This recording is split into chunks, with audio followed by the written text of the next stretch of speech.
And here we return once again with another video essay on one more of my journeys of self-torture. Monster Hunter World was my vice for the better part of the year 2023, and looking back on my experience with that game after earning every achievement has left me with some mixed feelings. I would say most of it was positive. However, due to the extended period of time needed to do just about anything in the game, anything and everything unpleasant was near impossible to ignore. With that said, let's jump into the details of everything that made this ordeal probably one of the more memorable 100% I've had so far. So here you are, one of the many hunters to be part of the 5th Fleet to take on the New World, a mostly unexplored and uncharted territory in the world of Monster Hunter. One of the first things you'll notice as you arrive is that, unlike in the previous realms, reality here seems to work in some sick, twisted way where each area is no longer separated by loading zones. No more waiting for loading screens that may or may not be problematic at times. Yes, this iteration of Monster Hunter has done away with the mildly gameplay staggering loading screens to replace them with the perfect transitions from sector to sector, and alongside it added tons of features to bring new life to its environments. World has done a great job of making these large maps feel like legitimate inhabited biomes, and part of that is due to things like endemic life and environmental hazards. Each map has its own set of creatures that are unique to its setting, as well as various ways to disable large monsters or change the structure of the area you're fighting in. This results in a slightly different feeling each time you set out on a hunt, so the gameplay loop stays just fresh enough that the player doesn't get bored early on. However, keep in mind, if you spend half as much time as I have attempting to collect materials to make half as many sets as I have, then you're more than likely going to get tired of the gameplay loop at some point, due to just how many and how rare those materials will need to be to make better weapons and armor. Luckily, this process can be expedited through 2 new additions to the Monster Hunter grind: Investigations and the Elder Melder. Investigations are a special form of hunt where most factors are randomized, such as location, time, collective feints, hunters allowed on the quest, and increased material gain from gathering points. The biggest benefit to doing these quests is that on top of the rewards that you'll already get for hunting the monster normally, you'll also be rewarded with a set amount of randomized extra materials that's rarity is based on the squares shown on each investigation. Let's say that you need a monster's tail, but during the hunt you failed to sever it because you're a disgusting, dirty hammer user. You still have a chance of obtaining one with the extra rewards after everything is said and done, meaning that you don't have to change up your entire build just to obtain one material. The only problems with investigations as a whole are that they are limited in quantity, the only way to obtain them is through picking up monster tracks when on another hunt, and the fact that the larger monsters that have their own arenas, like the Zora Migdaros, can't have investigations at all. So if you need to make sets using the materials from those monsters, then I hope you have the right equipment to break the parts that you need. And if not, then good luck jumping through hoops trying to find some way to smash those wings with a gun lance. So, now you've exhausted your investigations on one particular monster and still failed to nab that last Elder Dragon scrotum to finally complete your set. Don't worry, no need to write a strongly worded letter to John Capcom, but here comes that second addition to the grind that I was talking about. The Elder Melder. This woman is a godsend, and here's why. Every monster in the game has a rare material somewhere in the single-digit percentage for drop rates. The Elder Melder will let you craft most of those materials at the cost of 1 Wyverian print per, completely eliminating the need to fight the entire monster again for something that you're still not guaranteed to get should you successfully hunt said monster. Alongside all of that, she can be used to make a boatload of useful decorations for skills and consume unwanted decorations to make completely new ones. And with that, your Monster Hunter weapon set is finished. But oh my god, your outfit is like totally a fashion disaster. It's okay.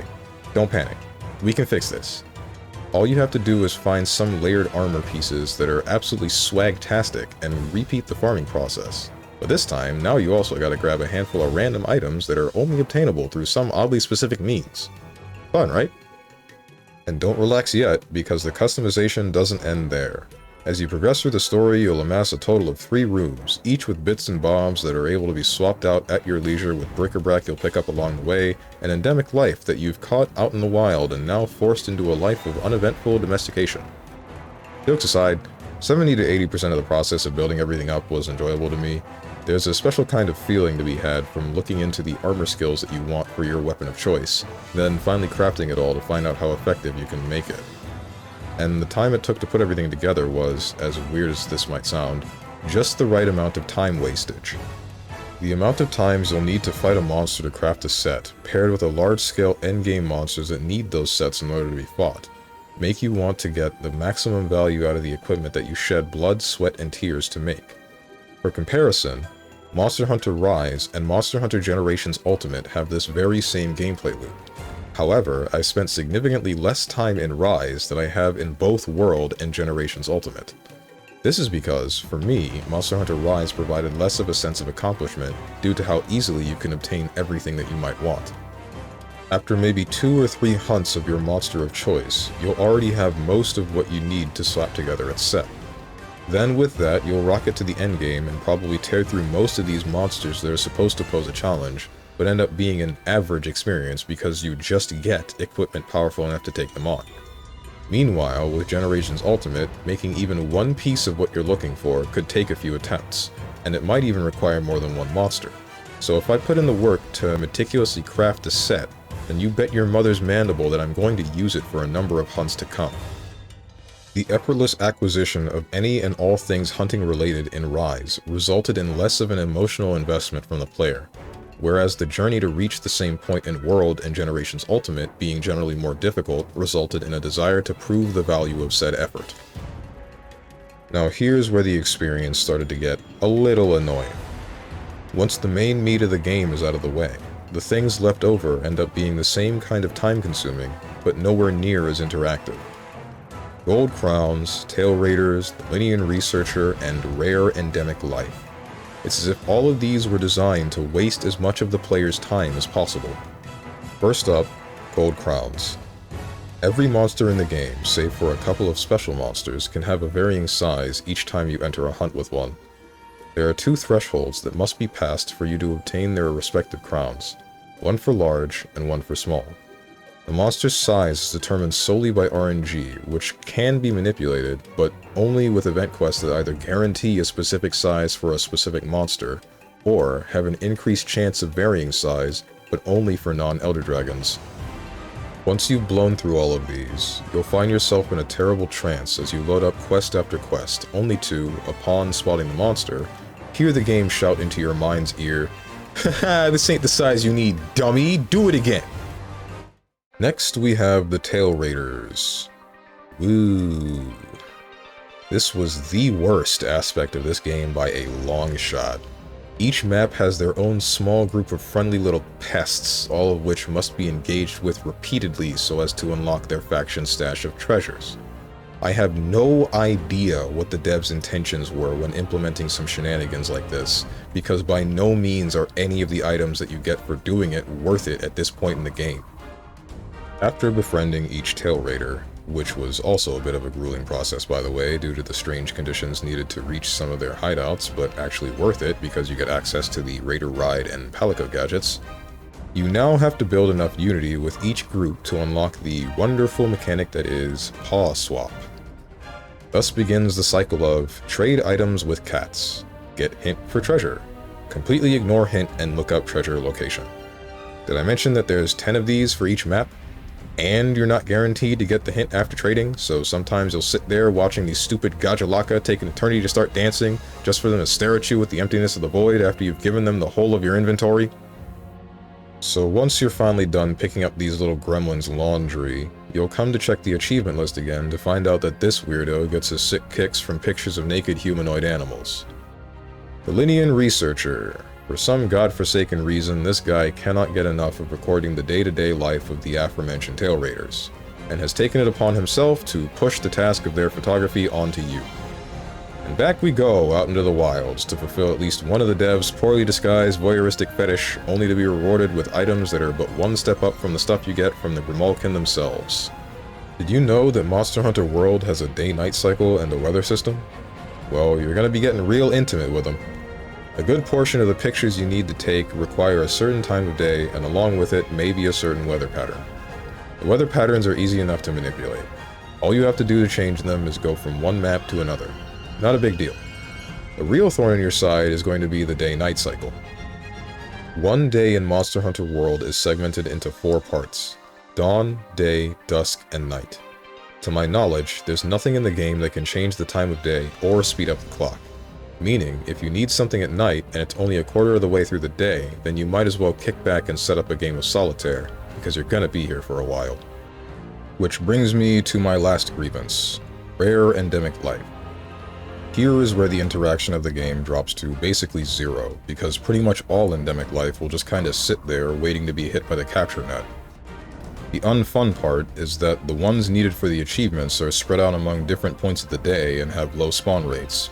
So if you want to catch one, you have to either constantly leave the locale and come back, pleading with the powers that be that what you're looking for will show up this time around, or just loaf around for an extended period of time waiting for whatever it is to finally rear its ugly head.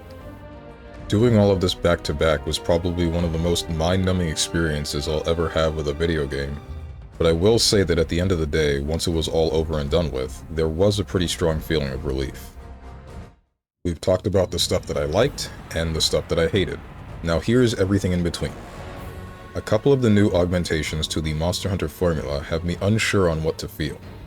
As Monster Hunter slipped into its 5th generation with the release of Monster Hunter World, some of the older mechanics were changed for what I imagine was to make it slightly easier to get into for players that are new to the series. In previous games, armor pieces and decorations used a point system for skills. If you wanted a skill, then you needed to reach its point threshold, usually in multiples of 5 or 10. Some skills increased in effectiveness as you reach higher thresholds. When World came out, this system was changed to give you a portion of each skill bit by bit until it eventually reached its original effectiveness. I don't actually have very much of a problem with this. I just thought it felt extremely satisfactory being only a few points off of a skill, to then use a decoration or talisman to finally eke out that last bit for its activation. But I can see why the change was made, because now it doesn't matter how disorganized your set is, you're going to get some benefit from using it, as little as it may be. Then we have the Scout Flies.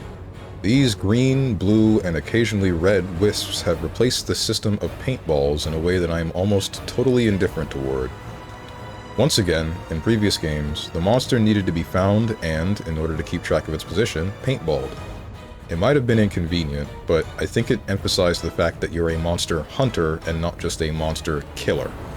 The Scout Flies maintain the feeling of being a hunter by still requiring the monster to be tracked, but are debatably better because once the monster has been spotted, it won't disappear from the map for the rest of the hunt, and the higher the research level for the monster you're hunting, the less tracks you'll need to locate it. Now onto something entirely new to Monster Hunter altogether. The Slinger and Clutch Claw. These are just all over the place. Initially, the player only had to deal with the Slinger. Don't really understand why this was added. It only really made it so that you could use some items while your weapon was drawn, but you still needed to put it away to set the item in the first place. So all they did was add an extra step. Maybe it was a little bothersome for veterans, but nothing to lose sleep over. Then, with the introduction of Iceborne, they did something great and something terrible. Realizing that the Slinger didn't serve much of a purpose, every weapon's moveset was modified to incorporate Slinger ammo in some way, leading to overall buffs for most weapons and combat that set World apart from other Monster Hunters. But, unfortunately, this was joined by tenderization. On the list of counterintuitive game design that I've had the displeasure of subjecting myself to for longer than I care to admit, this one takes the cake. For some reason, some knucklehead over at Capcom decided that hitting the monster wasn't enough. No, now you need to make sure the part that you want to hit has been scratched out a couple of times with a comically oversized scalp massager. Now the Clutch Claw isn't all bad, because it led to a new way to disable the monster called wall banging, which I would say is pretty fun to mess around with. However, because everything in Master Rank has health scaled with tenderization in mind, attempting to ignore this mechanic with anything other than a gun lance is none but a fool's errand. And while I do enjoy using the gun lance, I don't enjoy having my hunts with an insect glaive last until the release of a new Darkstalkers just because I couldn't consistently latch onto the monster's taint. And at last, we've reached the endgame. This is it.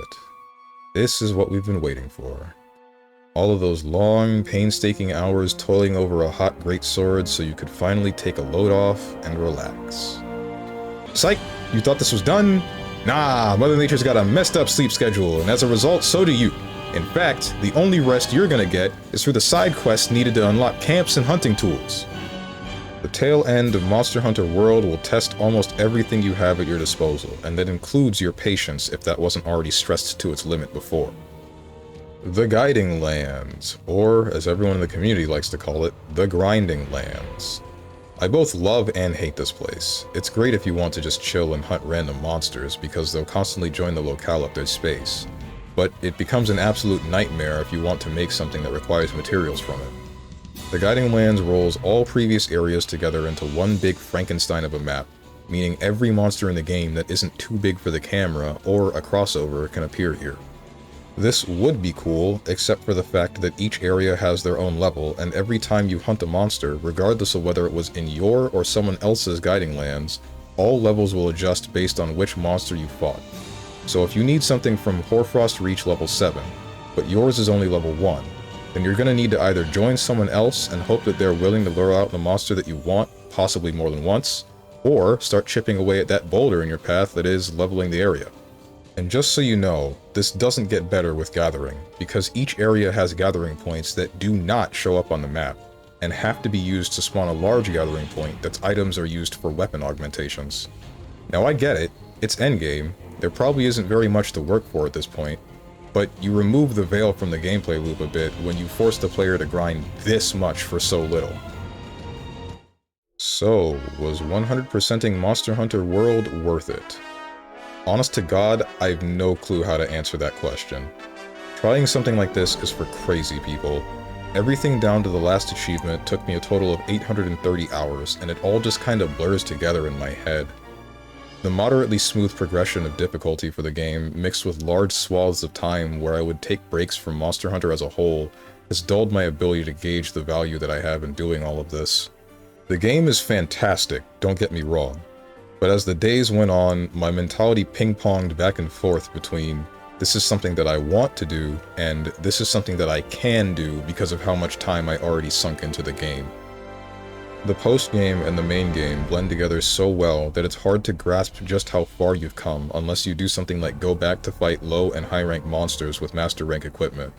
Although, I might only think this because I ignored some mechanics like defense upgrades, so I never got to the point where I could just shrug off damage from later monsters.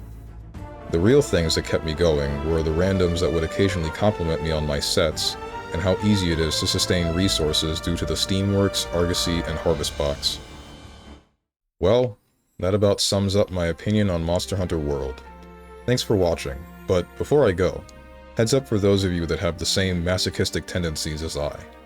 Should you decide that Monster Hunter World is the type of game that you want all of the achievements for, then just know that there are about 4 that require you to interact with other individuals online. So the second the online scene for this game dies, those will become hard to near impossible to achieve. But no need to rush. It's not like there's a new Monster Hunter game that's release is only a year away and could kill off World's player base in a matter of days.